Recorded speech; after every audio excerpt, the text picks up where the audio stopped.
Fala galera, tudo certo?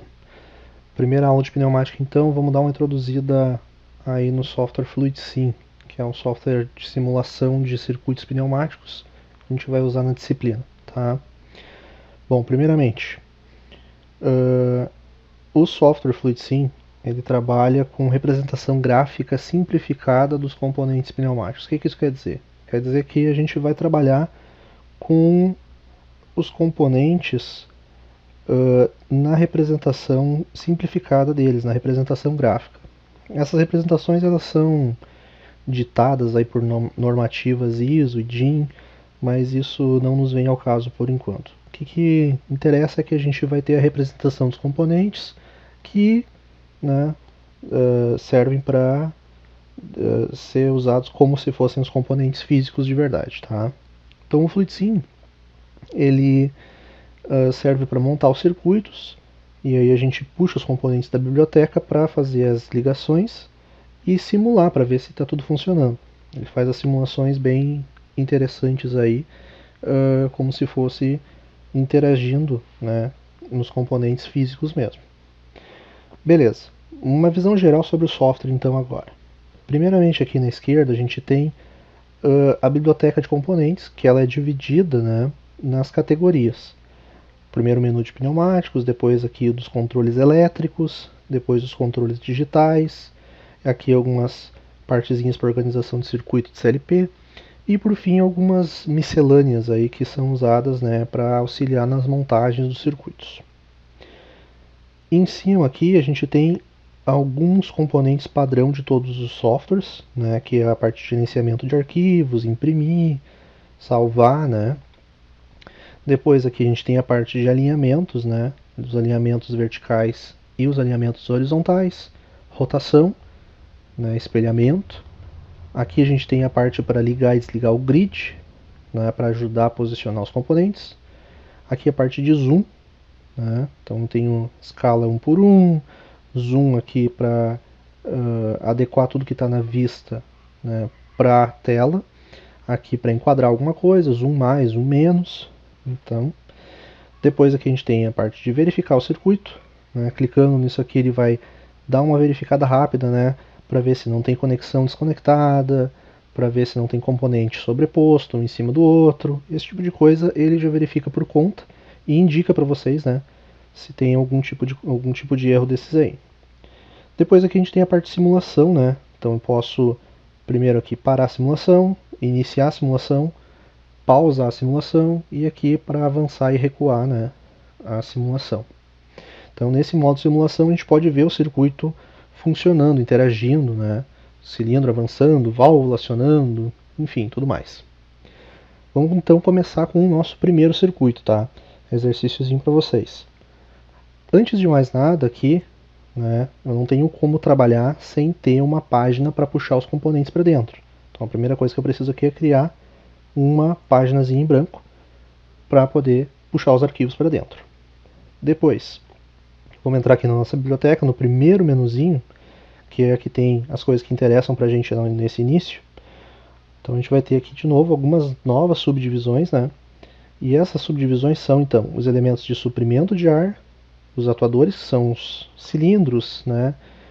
Todos os componentes que se movimentam, as válvulas, que são os componentes de controle, válvulas, grupos de válvulas, né, que são válvulas um pouco mais complexas, e instrumentos de medição, tá? Sensores em geral. Elementos de suprimento de ar, então. O que mais nos interessa aqui, tá? A gente tem aqui o compressor e o lubrifilm. O lubrifilm, então, é aquele componentezinho que geralmente tem na entrada de máquinas, né, para controlar a pressão, para poder colocar óleo, para dar uma expurgada de óleo, para filtrar, né? Então esse componente ele é importante, é utilizado geralmente na entrada de quase todas as máquinas, né, na saída da rede, para poder fazer alguma purificação mais básica, né? Além disso, aqui a gente tem alguns acumuladores e filtros e tal, mas isso aqui a gente não vai estar vendo por enquanto, tá? Depois, atuadores. Nos atuadores aqui, a gente tem como principais, né, como mais utilizados, os atuadores de simples ação e de dupla ação, que são esses dois aqui, tá? A gente vai trabalhar muito mais com um atodor de duplação, né, que tem uma via para avançar e uma via para retornar. Então tem duas conexões, ó, certo? Puxar ele aqui e deixar ele aqui. Mas além disso a gente tem alguns outros, tá? O atodor rotativo aqui, o motor, atodor semi-rotativo, ventosa, né? Então temos vários tipos de atuadores aqui que podem ser utilizados. E esse aqui também tem múltiplas configurações. A gente vai ver mais para frente que a gente pode configurar ele a nosso modo, tá? Depois a parte mais complicadinha agora, tá? Nas válvulas a gente tem novas subdivisões, tá? Então a gente tem aqui algumas divisões que são entre as válvulas direcionais, que são as válvulas que direcionam o fluxo de ar, né, para uma saída ou para outra, determinada pelo acionamento. Depois a gente tem aqui as válvulas mais comumente utilizadas. Abaixo aqui as válvulas de controle de fluxo e fechamento, tá, que são válvulas auxiliares. Válvulas de controle de pressão e válvulas proporcionais, que são mais dedicadas para CLPs, tá? Então, por enquanto, vamos aqui nas válvulas direcionais configuráveis, tá? A gente tem as válvulas frequentemente utilizadas, mas a gente vai deixar a preguiça um pouquinho de lado e vamos ver as teorias por trás das configurações das válvulas nesse primeiro momento, né? Mais para frente pode ser que a gente pegue as válvulas prontas aqui, mas por enquanto é interessante a gente saber o que é cada coisa, né? Então, aqui no FluidSim a gente tem as divisões de válvulas por quantidade de entradas e saídas, né? Então, duas vias, 3 vias, 4 vias, 5, 6 ou 8 vias. As vias, então, são as entradas e as saídas que a gente pode utilizar nessa válvula. E o que determina a escolha da válvula direcional? É principalmente o tipo de aplicação. Se eu vou acionar um cilindro, como esse aqui, eu tenho que ter pelo menos duas saídas disponíveis na minha válvula para poder controlar esse cilindro. Então nessa categoria, né, com duas saídas, eu tenho aqui a possibilidade de usar válvulas de 4 ou de 5 vias, certo? Se eu tivesse um cilindro que só tivesse uma via, eu poderia estar usando uma válvula que tem aqui, ó, duas vias ou 3 vias, né? Beleza. Mas entre a de 4 e a de 5, qual eu devo utilizar? Geralmente é mais comum na indústria a gente ver válvulas de 5 vias serem utilizadas em meios pneumáticos, tá? E válvulas de 4 vias serem mais utilizadas nos circuitos hidráulicos. Porque na verdade, internamente, as válvulas de 4 vias elas podem ter a mesma configuração das de 5. Só que eles fazem uma ligação interna dos dois retornos aqui que a gente tem na válvula de 5 vias para ligar uma saída só de retorno, tá? Isso é para poupar conexão, poupar mangueira, no caso da hidráulica, né? Mas no caso da pneumática, como a gente não tem essa preocupação, a gente pode simplesmente deixar o ar escapar para o ambiente, então eu não tenho por que estar ligando, né, os dois escapes, os dois retornos, tá? Então por isso, na pneumática a gente usa mais as válvulas de 5 vias para controle de cilindros de duplação, certo? Beleza, vamos dar aqui um zoom para adequar a nossa tela. E aí agora a gente pode ver melhor todos os nossos componentes selecionados. Beleza. O que a gente tem aqui? Bom, a nossa válvula direcional, ela na verdade não terminaram as configurações dela, né? A gente na verdade só pegou ela, só selecionou o tipo dela. Então agora a gente precisa realmente configurar ela. Os outros componentes eles já estão por padrão, né, configurados, então já estão de boas assim. O que a gente precisa fazer é configurar agora essa válvula direcional. A válvula direcional, ela, como a gente já viu, ela tem 5 vias que são entradas e saídas, né? Então eu tenho aqui a via 1, via 2, via 3, via 4 e via 5, certo? Eles estão dispostos nessa forma aqui, né, nessa disposição, por alguns motivos. A gente já pode ter algumas dicas do que cada entrada e saída faz, pelas posições que eles estão, né, se eles estão embaixo ou se eles estão em cima, e pelas configurações internas aqui, né, que são as setas que indicam para onde o ar deve ir. Então, por exemplo, aqui o ar se comunica nesta posição aqui da via 1 para 2, certo? Então é nesse sentido que o ar deve se deslocar.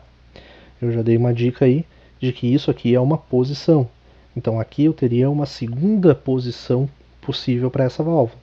Ela, quando a válvula é acionada, ela toma então o lugar dessa posição básica e assume então, né, as configurações. Claro que na configuração mecânica dela, física, né, não é assim, né? Aqui é só uma representação gráfica mostrando o que acontece mecanicamente dentro da válvula. Mas enfim, dá para dar uma ideia, né, do que acontece.